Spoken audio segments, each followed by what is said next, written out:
So it's interesting that a lot of people talk about it's either or, as if life was black and white and that we made decisions based completely on one or the other. The reality is that transitioning from inbound to outbound, it's not one or the other. It's an integration of the two.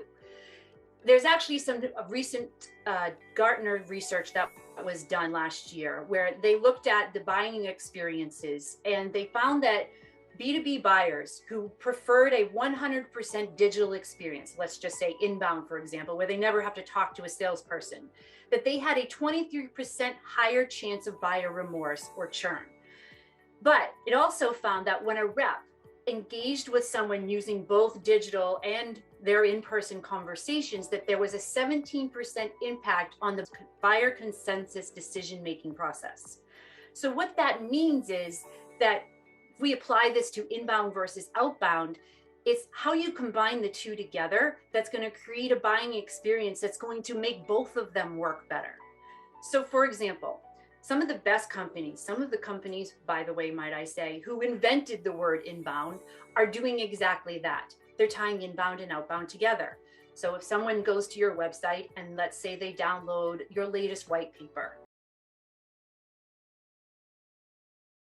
you can then use that information to go outbound by maybe looking at who is that person and what is their role, who is their boss, and what are some of the things that are going on in their industry and their company, how might it relate to that white paper that they downloaded that they're looking to do something with.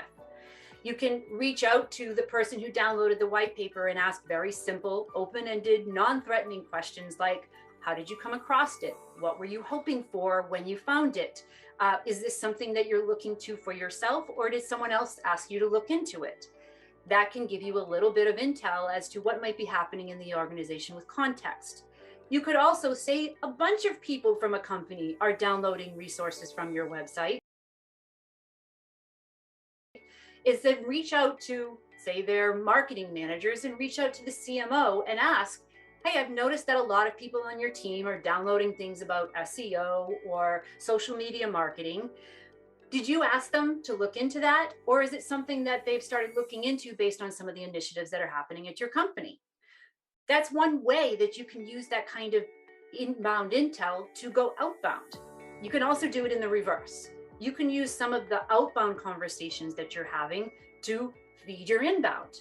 So if salespeople and BDRs are reaching out to people with a value proposition and they're just, saying, we a lot of times are helping CMOs that are frustrated with all of the different systems that they have, that they're not able to talk to each other and it takes them forever to generate the reports to prove the ROI of their campaigns to leadership.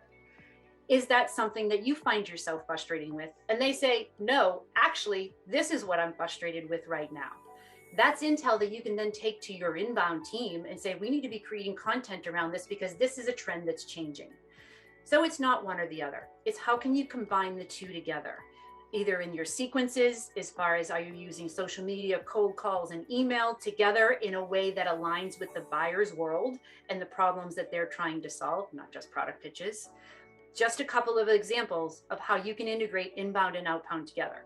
So the question really isn't how do you transition, it's how do you integrate. So if you found this video helpful and interesting, definitely share it with everybody you know. But you also will want to make your way over to the website at outboundgrowth.com and look for the subscribe to the monthly newsletter, where I go even more in depth into what are the patterns and trends that I see happening in the sales conversations that are happening at every level of the organization. So sign up, you'll be the first to get in on those insights before anybody else gets it at outboundgrowth.com in our monthly newsletter, Science-Based Sales Tips.